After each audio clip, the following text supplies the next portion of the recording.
close your eyes. What's up, you guys? Happy Tuesday. It is Tuesday. I keep telling Brandon we need to go live because I have a phone call and he's like, doo-doo-doo. But he's back. So how you feeling, babe? I do. How you feeling? Better. His energy is on point, you guys.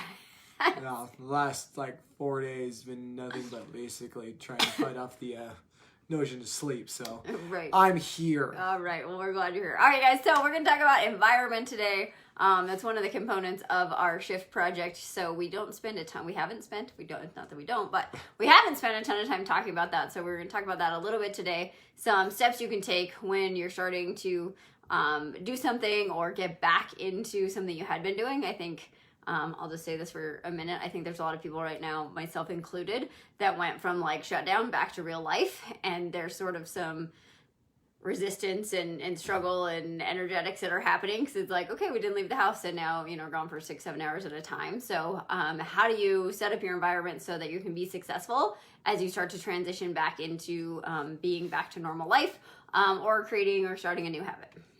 So this is one thing that we see often when we're working with clients that are trying to create new habits in their life, whether it be exercise, whether it be nutrition, whether it be a job, whether it be a relationship, whatever it may be, right? We're habitual creatures. And so the method we like to kind of pass along to our clients is basically addition by subtraction.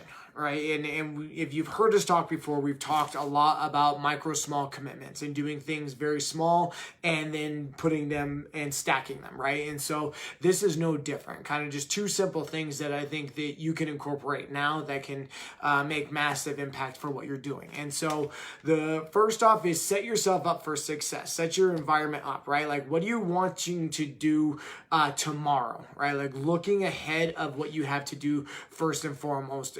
What you wanted to start your day off with, right? One thing that we start oftentimes when people come into the gym is okay, your day doesn't allot for you to have kind of free flowing where you can exercise at 5 o'clock or 8 o'clock or 4 o'clock or whatever it may be, right? You have a kind of a small window. And for a lot of people, a lot of busy folks, more times than not, a lot of times the morning is kind of your guarantee that you're not going to run into any sort of problems, right? I know for us, the best laid plan tends to go out the window, right? There's something that we always have to deal with, whether it be one of our businesses or the kids or something else, right? So working up for us in the morning is a kind of a guarantee that the only time that we can guarantee of doing it is at 5 in the morning when we don't have anything else to do, right? And so most people are yeah, right, that's crazy, right? But if that's your only time slot, what can you do? So instead of well, normally I have this long list of things that I'm gonna try to accomplish before I leave the house in the morning, what can you do to troubleshoot those things and eliminate some of those steps, right? Okay, instead of having to take a shower and get dressed and get all your clothes out and do all the other things, could you check off the list of okay, I'm going to get my exercise clothes and I'm going to get those ready. I'm going to pack my bag so I have those first and foremost, right? I'm not, the other story we see oftentimes here is well, I'm not good at eating breakfast. I'm not good at preparing my food in the morning, okay? Well, could you create a better patterning by making yourself breakfast the night before so all you have to do is heat it up, right? Can you set your environment up so that creates more success in your life where instead of adding more to your plate, could you essentially take more off your plate initially by doing something else in the nighttime as opposed to the morning? Well, I think this goes back, honestly, you guys, to something that has been kind of a stable hold in my life for, I don't want to talk about how long, 25 years probably. So back in the day, Bill Phillips said it. I don't think he's the first one that said it, but that's where I heard it, is failing to plan is planning to fail. So back in the day, Body for Life, that was late 90s, right? When I sort of started getting into this whole fitness thing and self-development. And it's true, right? If you don't plan, right? Failing to plan is planning to fail. If you don't have a plan, you're probably going to fail, right? Especially when you're starting to do new things in your life. If you're just oh yeah, it's just going to happen. Well, it's probably not, right? And so then you get frustrated with yourself, you let yourself down, et cetera, et cetera.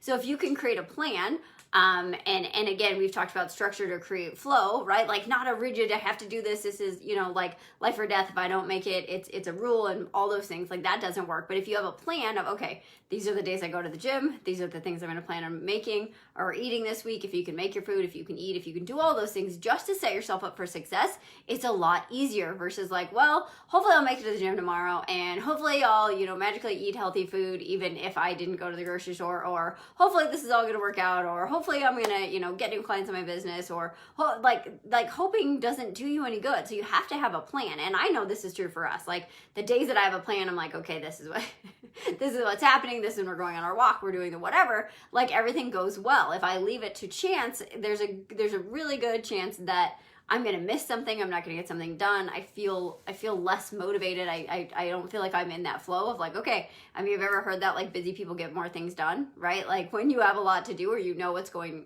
to happen, you tend to get those things done. So having a plan and looking at what in your environment normally trips you up, right? So is it your nutrition? Is it getting to the gym? Is it your family? Is it your whatever? Like what is that thing that you need? And then make that a priority, right? So obviously we talk a lot about exercise and nutrition. For me, the priority is always meditating or breathing or stretching or doing some kind of morning routine so that I can get myself into that energy, right? Because it's the energy it's the mindset. I can tell you guys it didn't go so well for me this morning. The kids woke up really early. I was like all over the place, and it'll mess with my whole day. Like it messes with my mood the whole day. So I know for me, that's a really, really, really like the most important thing that I need to have happen. I also understand that when it happens, I have to learn to roll with it, right? There's just kind of this vibe in the world today, at least in my circle of friends. But so what is that thing that you like is your non-negotiable, and how do you make those so that they're simple and that's just part of what you do every day so that your day can go the way you want it to, and that you can feel like it's easy and it's flowy and you get to where you want to go, and you're able to take that inspired action by the end of the day. Well, we talked about this before of kind of front stacking your day with the priorities that you want to accomplish, right? And so Court touched on a little bit is having that plan, but it's like having that map essentially, right? Like it's having your destination that you want to get to and then backtracking it from there and drawing the map of how to get to your destination. Right? Like for so many of us, it's like, well, I want to get to this destination, but I'm just going to kind of hope and pray that everything aligns and I somehow end up there. Doesn't happen that way, right? And so it's being able to see, okay, this is what I want to accomplish tomorrow.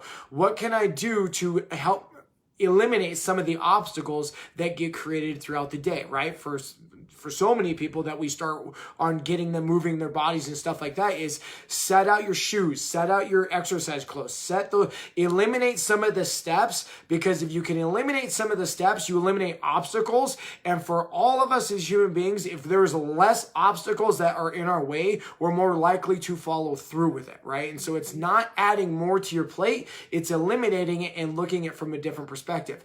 Another thing on there, you guys, is setting a list up for yourself, right? Like this is one thing that I know that for myself I'm getting better at and trying to implement more in my life is setting up a game plan of the first three things, right? Like not setting up, this is something Court can kind of attribute to that she's talked with a lot of her clients on, is not setting up a list of like 50 things to get done in a day, but it's setting up of 2 to 3 things, right? Like if you check off 2 or 3 things, awesome, give yourself a high five, give yourself you crushed the day, and move on and feel proud for the day and let that lead into tomorrow, right? But let yourself start off with 1 to 3 things that you want to start your day off with, so it gives you direction, it gives you that map of where you want to head, and at the same time, it allows you to feel progress and allows you to feel pride in what you're doing on a day-to-day basis. Well, and it doesn't put you in overwhelm, right? We see that. We work with so many people that are, overachieving, perfectionists, high achievers, go-getters, right? Which is awesome. Like, I mean, we are that personality type too, so we get it.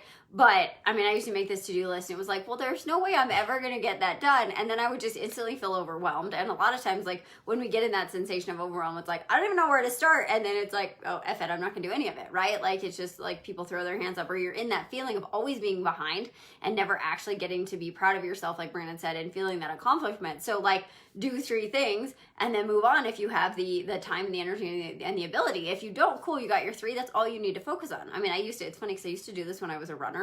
On the days where I'm supposed to have a long run, it was like, okay, run 12 miles. My body would be like, I'm not running 12 miles. So I was like, all right, just run 1 and see how you feel. And 1 would turn into 2 and 2 would turn into 3. And then I was like, oh, okay, now I can do this, right? But it was, if you look sometimes at all the things you have to get done in your life and all the things you want to accomplish, it's so daunting that overwhelm comes in, and overwhelm kills motivation. It kills excitement. It kills all of those things. You're like, okay, I just one thing. Cool. Check it off. Cool. Check it off. Like massive old school, we love journals and pens, and if you know us, like there's like 15 journals around here, and it's like, oh, look, a new pen. But like there's something about actually handwriting things and hand checking things off that's very different than an electronic to-do list. So I mean, yes, there's lots of ways you can be organized, and we can talk about some of those tools if you guys want to talk about those things. But you know, to me, old school pen and paper of like, this is what I want to accomplish, this is how I want to feel today, these are the people that need me, right? Like I kind of ask all those questions every day. That gets you in the right mindset, and then allows you to step into your day feeling excited and motivated and ready to take on your day versus overwhelmed and in that hustle and exhausted before you ever get started. Well, ultimately, you guys, is when I look at my day and I know I want to end up over here and I'm starting here. If I don't realize all the little incremental little steps I can make along the way, and I'm just focusing on the gap between these two things, I get overwhelmed, right? It's like, this just seems insurmountable, right? Like that's looking at the peak of Mount Everest and realizing I'm at the base camp, right? Instead of understanding that I just need to make it to each little base camp throughout the day in order to feel progress and create momentum throughout the week, throughout the month, throughout whatever it may be, in order for me to accomplish the things that I want to accomplish. But it's setting out small incremental steps and allowing myself to set my environment up beforehand that allows me to really experience the progress and that success on a day-to-day basis. Good. Awesome. All right, guys, maybe we'll keep talking about environment. I've got about 12 other things going through my head now that I don't want to start down this road. So we'll talk a little bit more about environment tomorrow, maybe how to set up your week, how to plan, how to do all that kind of stuff. So if you guys have questions, let us know. Again, we're going to launch beta mid-July. So if you guys are interested in being one of the 20, I think we have 13 spots left now for people that that want to join us in our beta group. It's going to be 16 weeks of really going through how do we do the whole shift program where we get all parts of your life going in the right direction. How do we take daily shifts so that we get to the person that we want to be, and we really let go of all the limiting beliefs and all that good stuff. So if you guys want to know more about that, drop me a line and we'll jump on a phone and see if it's a good fit for you. So I hope you guys have an awesome Tuesday, and we'll see you back here tomorrow. Later. Bye, guys.